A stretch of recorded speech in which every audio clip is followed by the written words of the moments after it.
આજના આ રસપ્રદ વિશ્લેષણમાં સ્વાગત છે. ક્યારેય વિચાર્યું છે કે રોજબરોજના નાના ઝઘડાઓ અને ગેરસમજણો ભેગા થઈને કેવી ભયંકર પણ એકદમ રમૂજી પરિસ્થિતિ ઊભી કરી શકે? આજે આપણે પ્રાદેશિક હાસ્યરસ અને કૌટુંબિક અરાજકતાના એક એવા જ માસ્ટરપીસનું વિશ્લેષણ કરવાના છીએ. એક સામાન્ય અકસ્માત કેવી રીતે શુદ્ધ કોમેડીમાં ફેરવાઈ જાય છે એ સમજવા માટે આનાથી ઉત્તમ નમૂનો બીજો કોઈ નથી. તો ચાલો સીધા જ આ અરાજકતામાં ડૂબકી લગાવીએ. અને આખી દુર્ઘટનાની શરૂઆત થાય છે આ એક અદ્ભુત અને ખરેખર વાહિયાત સંવાદથી. વિચારો, પરિવારની કોઈ વ્યક્તિ પીડામાં હોય ત્યારે આપણે મદદની અપેક્ષા રાખીએ, બરાબર? પણ અહીં આ ભત્રીજો એક તદ્દન અલગ જ લેવલની દલીલ લઈને આવે છે. એક વ્યક્તિ ખાડામાં કણસી રહી છે અને બીજી વ્યક્તિ એ સાબિત કરવામાં વ્યસ્ત છે કે તે આખા ગામનો ભત્રીજો છે. આ જ વિરોધાભાસ આખી ઘટનાનો પાયો છે. આખી પરિસ્થિતિને સમજવા માટે આપણે એક સિનેમેટિક કન્સેપ્ટ સમજવો પડે, જેને કહેવાય ફાર્સિકલ ટેન્શન, એટલે કે હાસ્ય અને તણાવનું એક એવું મિશ્રણ જ્યાં ગંભીર કટોકટી વચ્ચે મૂર્ખામીભરી ગેરસમજણો અને શારીરિક અકસ્માતો થાય. એક તરફ ભૂપતજીનો પગ ભાંગી ગયો છે, જે એક ગંભીર બાબત છે, પણ બીજી તરફ બચાવવા આવેલા લોકોની મૂર્ખામીઓ આખી કટોકટીને એટલી હદે હાસ્યાસ્પદ બનાવી દે છે કે હસવું રોકવું ખરેખર અશક્ય બની જાય છે. તો આ રમૂજી અરાજકતાનું માળખું બરાબર કેવું છે અને આખી દુર્ઘટનાનું મૂળ કારણ શું છે? ચાલો ઘટનાક્રમ પર નજર કરીએ. શરૂઆત થાય છે એક લારીથી, જ્યાં ભૂપતજી બટાકા અને ભૂંગળા વેચવાનું નક્કી કરે છે. પછી શું? અચાનક પોલીસનો ડર લાગે છે અને તેઓ અંધાધૂંધ દોડવા લાગે છે અને અંતે સીધા ખાડામાં પડે છે અને પગ ભાંગી જાય છે. હવે અહીં નોંધવા જેવી વાત એ છે કે ભૂપતજીની પીડા 100% વાસ્તવિક છે. તેઓ સાચે જ કણસી રહ્યા છે અને આ જ વાસ્તવિક પીડા આસપાસ રચાતી કોમેડી માટે એક ઉત્તમ પાયો પૂરો પાડે છે. હવે આમાં એક નવો વળાંક આવે છે. આ માત્ર એક અકસ્માત નથી, પણ ગામની જૂની અદાવતો અને હાસ્યનો એક વિચિત્ર સંગમ છે. જો આપણે ઇતિહાસ તપાસીએ તો ખબર પડે કે આ લારી પોતે જ એક સતત વિવાદનું કેન્દ્ર રહી છે. વાઘુજી, ભૂમતાજી અને બાસ્કુજી વચ્ચે આ લારીને લઈને સતત ઝઘડા અને માથાકૂટ ચાલતા. આ શાંત કરવા માટે મફુજીએ કંટાળીને આ લારી ખરીદી લીધી.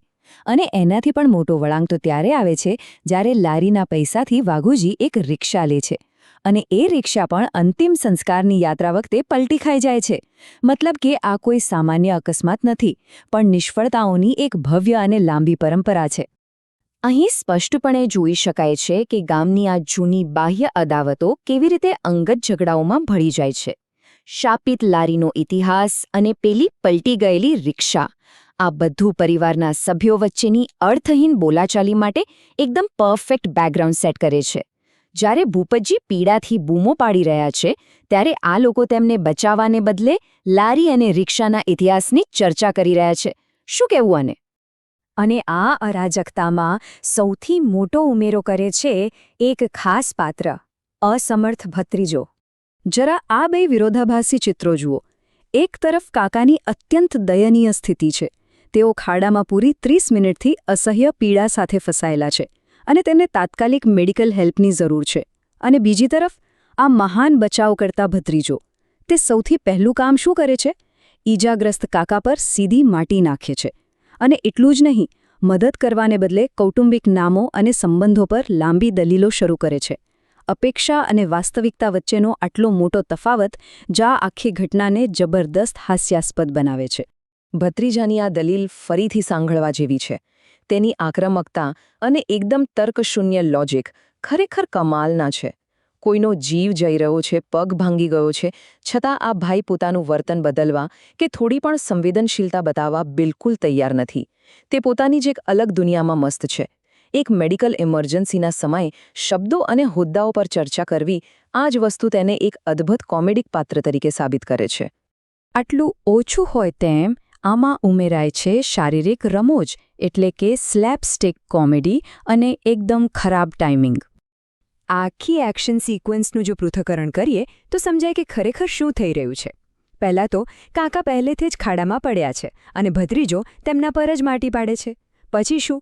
કોઈ સાવચેતી રાખવાને બદલે ભત્રીજો એકદમ વાહિયાત સલાહ આપે છે કે લારીને ઢાળીને કાકાને સીધા ખાટલા પર પલટી મરાવી દઈએ. અને છેલ્લે જ્યારે તેઓ માંડ કાકાને ઉઠાવવાનો પ્રયાસ કરે છે ત્યારે પણ એટલી કઢંગી રીતે ખેંચતાણ અને ઝઘડો કરે છે કે કાકાની પીડા કરતાં આ લોકોની મૂર્ખામી પર વધુ ધ્યાન જાય છે. અને પાત્રોની આ માનસિકતા તો જુઓ. પોતે બટાકા વેચવા નીકળ્યા, પોલીસને જોઈને ડરીને દોડ્યા અને જાતે જ ખાડામાં પડ્યા. છતાં પોતાની મૂર્ખામીનો સ્વીકાર કરવાનો તો સવાલ જ નથી આવતો. તેના બદલે તેઓ બધો જ દોષ આ બિચારી લાકડાની લારી પર ઢોળી દે છે. આ લારી તમને અહીં લાવી પણ ભાંગેલા લાવી છે. નિર્જીવ વસ્તુઓને શાપિત માની લેવી અને પોતાની જવાબદારીથી છટકી જવું આખી પરિસ્થિતિમાં એક જોરદાર કટાક્ષ ઉમેરે છે. તો આ બધા પરથી આપણો અંતિમ નિર્ણય શું હોઈ શકે? ચલો આખી વાતનો સાર કાઢીએ. મુખ્ય વાત એ છે કે આ 4 અલગ અલગ તત્વો ભેગા થઈને એક માસ્ટરપીસ રચે છે. સૌથી પહેલાં તો ગામની જૂની અદાવતો આથી અરાજકતા માટે એક પરફેક્ટ પાયો નાખે છે. ત્યાર પછી માહો અને ભૂણો જેવા શબ્દો પર થતી અર્થહીન ગેરસમજણો બચાવ કાર્યને પાટા પરથી ઉતારી દે છે. ભત્રીજાનું શારીરિક કઢંગાપણું કાકાની પીડાને બમણી કરે છે. અને સૌથી અગત્યનું, આ કૌટુંબિક ઝઘડાઓ એ વાતની પૂરી ખાતરી કરે છે કે તણાવ ક્યારેય સંપૂર્ણપણે શાંત ન થાય. આ જ એ કળા છે જે દર્શકોને સતત જકડી રાખે છે. આજના આ વિશ્લેષણના અંતે એક મોટો અને વિચારવા જેવો પ્રશ્ન ચોક્કસ ઊભો થાય છે. કલ્પના કરો, જ્યારે પરિવાર આ હદે અરાજક હોય ત્યારે અસલી દુર્ઘટના શું છે? ખાડામાં પડીને પગ ભાંગવો એ મોટી દુર્ઘટના છે કે પછી બચાવવા માટે આવા ભત્રીજા અને સંબંધીઓનું હોવું એ સાચી દુર્ઘટના છે? આ મજેદાર પ્રશ્ન સાથે આપણે આજના વિશ્લેષણનું સમાપન કરીએ છીએ. આશા છે કે આ રમૂજી અરાજકતા પાછળનું વિજ્ઞાન સમજવામાં પૂરેપૂરી મજા આવી હશે.